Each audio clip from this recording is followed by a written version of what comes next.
aking mga kaibigan. Alam na ninyo ang tanan na mula sa mahal. Hallelujah, Hallelujah,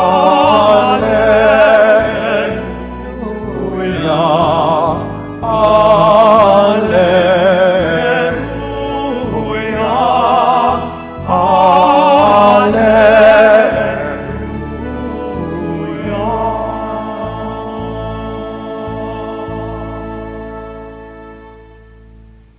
Sumainyo ang Panginoon. At sumayo rin. Ang mabuting balita ng Panginoon ayon kay San Juan. Papuri sa iyo, Panginoon. Noong panahong yon, sinabi ni Jesus sa kanyang mga alagad, "Ito ang aking utos. Mag-ibigan kayo gaya ng pag-ibig ko sa inyo. Walang pag-ibig na hihigit pa sa pag-ibig ng isang taong nag-aalay ng kanyang buhay para sa kanyang mga kaibigan. Kayo'y mga kaibigan ko kung tinutupad ninyo ang mga utos ko. Hindi ko na kayo inaaring alipin sapagkat hindi alam ng alipin ang ginagawa ng kanyang Panginoon. Sa halip, inaari ko kayong mga kaibigan sapagkat sinabi ko sa inyo ang lahat ng narinig ko sa aking Ama. Hindi kayo ang pumili sa akin. Ako ang pumili at humirang sa inyo upang kayo'y humayo at mamunga at manatili ang inyong bunga. Sa gayon, ang anumang hingin ninyo sa Ama sa aking pangalan ay ipagkakaloob sa inyo. Ito ang inuutos ko sa inyo. Mag-ibigan kayo."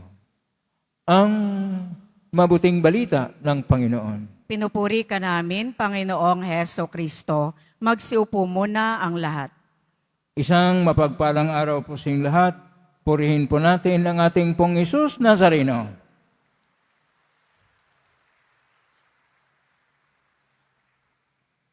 Nasa Biyernes tayo, araw ng ating pagpapahayag ng ating pagmamahal sa ating pong Jesus Nazareno. Hindi alintana ang lahat ng hirap, pagod at init dahil matindi ang init pero talagang kinaya ninyo dahil mahal ninyo ang poong Jesus Nazareno. Yung pong nagmamahal sa pong Jesus Nazareno, pulakpak ng malakas at sabihin nyo, "Mahal ka namin, pong Jesus Nazareno." Mahal natin ang ating pong Jesus Nazareno. Kaya po ang atin pong mga pagbasa ngayon ay pantungkol sa pagmamahal o pag-ibig. Ilang bisis po na ulit sa ating Ebanghelyo ni San Juan, Kapitulo 15, verso 12 hanggang 17, ang salitang pag-ibig. At sa ating unang pagbasa, upang hindi na pahirapan ang mga nananalig na mga hintel at dahil sa pag-ibig nila sa Diyos,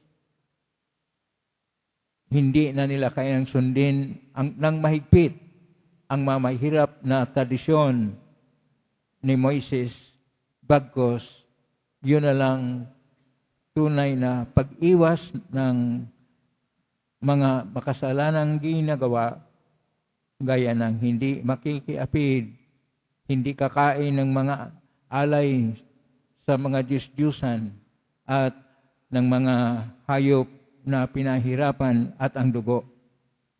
Dahil ang una sa lahat na mahalaga ay ang pagmamahal sa Diyos. Pakisabi sa katabi mo, mahal ka ng Diyos. Mahal ka at mahal tayo ng Diyos. Pumalakpak na ang lahat na sabi, mahal natin tayong Diyos dahil mahal tayo ng Diyos. At dahil sa pagmamahal ng Diyos, nagpadala siya ng ating bugtong na anak, ang ating poong Hesus Nazareno, upang kanya pong ipahayag. Ngayon sa ating Ebanghelyo ni San Juan, Kapitulo 15, at versikulo 12 na sinasabi niya, ito ang aking utos, mag-ibigan kayo, gaya ng pag-ibig ko sa inyo. Sa salita po ng ating Panginoon, ang salita po ng pag-ibig ay kakaiba po, ay akhaba. Kung ordinaryo na pag-ibig, pero mayroon ring pag-ibig na dahil sa tipan, ito yung chesed, at mayroon pang isa tungkol sa pag-ibig na ito ay mayroong habag, harakhamin. Pero sa Hebrew, sa Koinoko na Grigo, ang atin pong Ebanghelyo at ang ating unang pagbasa ay nakasulat sa Koinoko na Grigo. Sa Koinoko na Grigo, mayroon pong 5 na salita tungkol sa pag-ibig. Ang una po ay philia, ordinaryo na pagmamahal. Pangalawa, eros. Ito yung pag-ibig na may paghahangad sa ninanais na minamahal.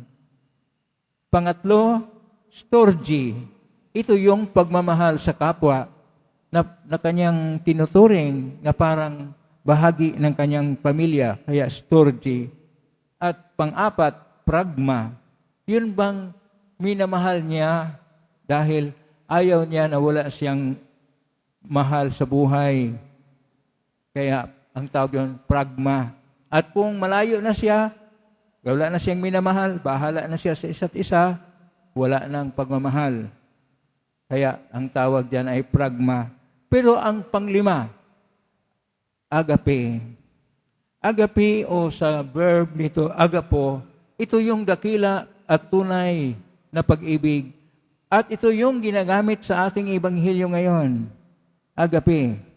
Kaya ang sinasabi ng ating Panginoon sa ating Ebanghelyo ngayon ni San Juan, Kapitulo 15, versikulo 12, sinasabi niya, agapati, alilos, katos, agapisa, himas. Mag-ibigan kayo gaya ng pag-ibig ko sa inyo. Napaka mahalaga po yung salitang pag-ibig. At lahat kayo ay dumaan naman sa panahon na mayroon nakisuyo sa iyo at nagsabi, mahal kita. No? Titigan muna sa mata, pagkatapos hawakan sa kamay, at halos hindi na makatulog pag uwi sa bahay, at mag-text ka agad o tatawag sa cellphone, mahal kita. Minsan, hindi na pagmamahal ang sinasabi, iniirog kita. O kaya sabihin ka agad, I love you, I love you. Ang tamis na mga salita sa panahon ng pagsuyuan. Pero habang nagsama na kayo sa buhay, medyo iba na yata ang mga sinasabi. Kaya yung iba, medyo na hindi na nagkaroon ng pag-ibig sa kanilang kapwa, kapamilya o kasambahay. Ang kanilang kasambahay ay nagkabilang bahay. Marami po rito sa Maynila, nagkabilang bahay. At yung may mga asawa, ang sabi nila, sila ay binata o dili kaya dalaga, na sa totoo lang, hindi naman sila binata at dalaga dahil may asawa, pero sinasabi nila dahil gusto nilang magmahal. Delikado po yan. Alamin natin, ang agape ay tunay, dalisay, at banal na pag-ibig. Hindi po dapat paglaruan ang pag-ibig. Kasi marami pong nakipaglaro sa pag-ibig. Sa buong Biblia, 759 times na ulit ang salitang pag-ibig. Ibig sabihin, mahalaga ito. 759 kabisis makita sa Biblia ang salitang pag-ibig. At Dahil dito, napakahalaga. Kaya nga, kung tingnan po natin, ano po ang pag-ibig na sinasabi ng ating Panginoon. Sabi niya sa versikulo 13, kapitulo 15, Ebanghelyo ni San Juan, walang pag-ibig na higit pa sa pag-ibig ng isang taong nag-alay ng kanyang buhay para sa kanyang kaibigan. Ibig sabihin ang tunay na pag-ibig, ang agape, ay handang magsakripisyo, handang mag-alay ng buhay para sa minamahal. Hindi ba kapag ikay nanay, mahal mo yung anak mo? Di ba halos na kung pinanganak mo ang anak mo, halos mamatay ka sa sakit, pero dahil mahal mo yung anak mo, talagang tiniis mo at nawala na nung nakita mo na yung bata, ang saya-saya mo dahil mahal mo ang bata. At habang yan ay pinalaki mo, talagang karga-karga mo ng may pag-ibig at pagmamahal. Yun ang masabi natin, ang pag-ibig ay dapat lumalago. Kaya kailangan lang ang tunay na pagrespeto at paggalang sa bawat isa, pagtanggap ng tunay sa isa't isa, pagkinig sa isa't isa. Hindi lang na makinig sa kung ano-anong mga tinatawag na mga pagsasabi, kung ano mga sinasabi na ayaw nang marinig ng isa dahil sinisisi o dili kaya ng susulsol o dili kaya yung kung ano bang mga sinasabi niya na maraming nasayang sa kanyang buhay, iyon na po ay hindi na po yan pag-ibig. Ang tunay na pag-ibig ay ang pagkinig. Ang pagkinig na kung saan tahimik ka lang at tahimik rin ang minamahal mo. Na kahit hawak kamay kayong dalawa, hindi mabilang ang ilang milyon ka mga salita na lumalabas dahil sa pag-ibig ninyo sa isa't isa. Na kung saan hindi na kailangang ibigkas pa, hindi na kailangang magsalita pa. Sapat na kayo'y nariyan sa isa't isa. Sang titig lang ng mga mata. Parang kaanong galak ang naranasan mo dahil ang katitig mo ay mahal mo. Ang hawak na kamay niya ay parang nakuryente ka na dahil mahal na mahal mo siya. Pero dapat hindi lang sa ganon. Iano rin natin sa pag-ibig sa Panginoon na kung kayo'y pumapasok dito sa Basilica Minor at Pambansang Nambana ni Jesus Nazareno, damang-dama rin dapat ninyo ang ating Panginoon dahil siya ang Panginoon ng pag-ibig. Kaya sinasabi nga sa unang sulat ni San Juan, Kapitulo 4, verse 7 hanggang 8, mga kapatid, mag-ibigan kayo. Sapagkat kung mayroong pag-ibig, nariyan ang Diyos. Sapagkat ang Diyos ay pag-ibig. Ang ating pong Jesus Nazareno ay pag-ibig. At ang kanyang pag-ibig, pinapakita po niya sa atin na siya'y namatay para sa atin. Kaya tama yung sinasabi niya sa versikulo 13, kapitulo 15 sa Ebanghelyo ni San Juan, ang wala ng pinakadakila pang pag-ibig o higit na pa sa pag-ibig na yung isang taong nag-alay ng kanyang buhay sa kanyang minamahal, sa kanyang iniibig. Kapag ka ikay tunay na nagsakripisyo sa kapwa mo na o kaya sa isang tao na minamahal mo, talagang yan ay minamahal mo ng tunay.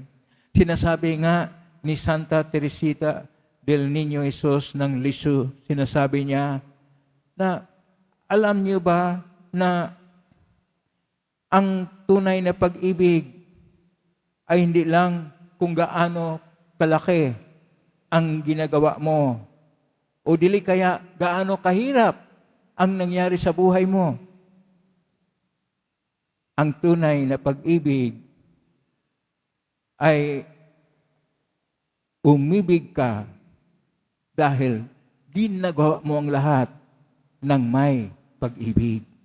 Ibig sabihin, gagawin mo ang lahat ng dahil sa pag-ibig. Hindi ba kayo mga magulang komisan, kung kahit na mahirap punta sa abroad, nagpunta kayo para lang matustos yung kailangan ng pamilya, dahil sa pag-ibig. O anong mga sakripisyo, kailan magtrabaho kayo para yung mga anak nyo ay makakain, para mga anak nyo ay mabuhay na maayos, nagsakripisyo na magtrabaho. Yun po ay pag-ibig. Tayo na ay nabubuhay nga sa pag-ibig. Kaya kailangan na ating tingnan ang sinasabi ni Pope Francis, ni Papa Francisco, sa kanyang encyclical Delexit Nos.